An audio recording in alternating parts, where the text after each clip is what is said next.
semua ya. Tetap semangat walaupun belajar di rumah. Jangan lupa selalu tertib sholat fardu dan sunnahnya, dan selalu rajin membantu orang tua ya. Bismillahirrahmanirrahim, kita mulai ya. Kita akan belajar mata pelajaran IPA tentang sistem pernafasan pada manusia. Sistem pernafasan itu apa sih? Sistem pernafasan itu adalah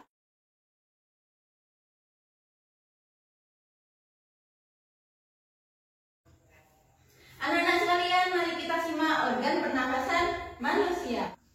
Huruf A itu adalah hidung, B faring, C laring, D trakea, E bronkus, F bronkiolus, G alveolus.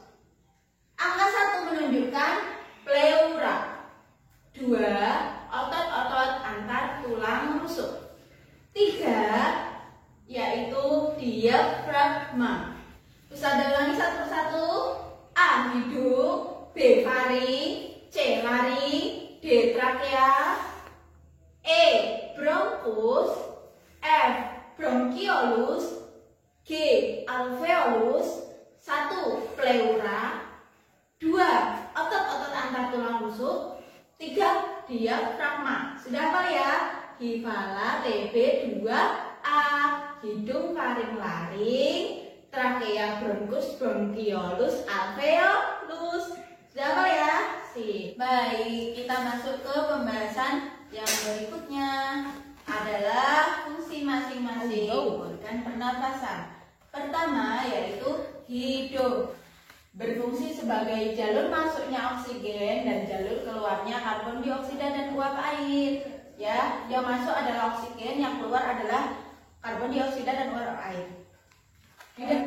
Di dalam rongga hidung yang berperan dalam proses pernafasan yaitu rambut hidung dan selaput lendir. Rambut hidung berfungsi untuk menyaring udara kotor atau debu, kemudian lendir berfungsi untuk menyesuaikan suhu dan kelembapan udara. Paham ya? Rambut hidung berfungsi untuk menyaring udara kotor atau debu, kemudian selaput lendir berfungsi untuk menyesuaikan suhu dan kelembapan udara.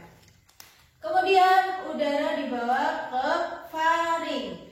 Faring atau peka adalah persimpangan antara rongga hidung dan rongga mulut. Ya, faring yaitu persimpangan antara rongga hidung dan rongga mulut. Paham ya? Di belakang faring terdapat laring. Bagian belakang faring terdapat laring atau pangkal tenggorok. Di laring terdapat epiglottis dan pita suara. Pita suara ini digunakan untuk menghasilkan suara pada manusia. Sedangkan epiglottis itu sebagai katup pangkal tenggorokan. Bisa kita simak gambar di samping. Cara kerja dari epiglottis. Ketika kita menelan makanan, yang kuning-kuning itu makanan ya.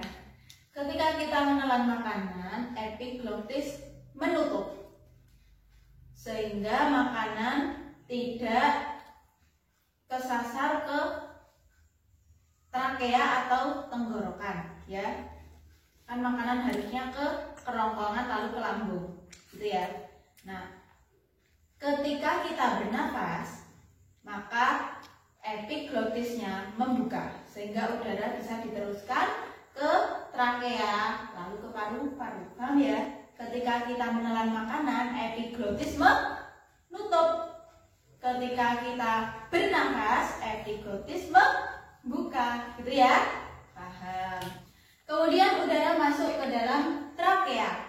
Trakea nama lainnya yaitu tenggorokan.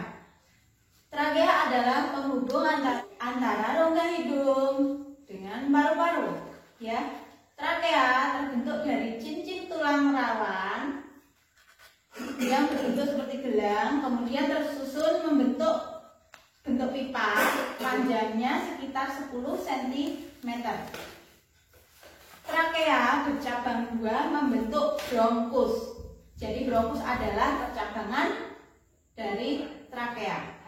Bronkus bercabang, mempunyai dua cabang, yang kanan menjadi 3 dan yang kiri menjadi 2. Ya, yang kanan menjadi 3, yang kiri menjadi 2. Percabangan dari bronkus itu namanya bronkiolus. Ya, berarti yang kanan ada 3 bronkiolus, yang kiri ada 2 bronkiolus. Ya, bronkiolus yaitu percabangan dari bronkus menuju ke alveolus. Nah, selanjutnya setelah udara melewati bronkiolus, lalu bermuara ke alveolus.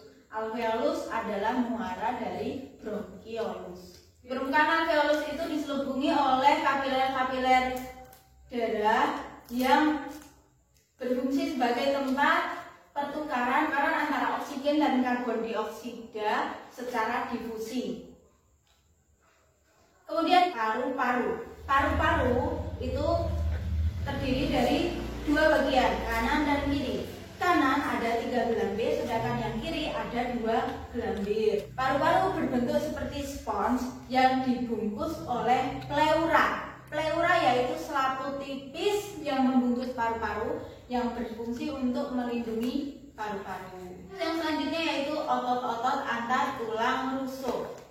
Otot berperan penting untuk menggerakkan tulang rusuk untuk memberi ruang ketika paru-paru mengembang. Kemudian diafragma. Diafragma adalah sekat yang membatasi antara rongga dada dan rongga perut, yang mana memungkinkan terjadi pernafasan dada dan pernafasan perut. Baik anak-anak, penjelasan Ustadzah mengenai organ pernafasan dan fungsinya sudah selesai.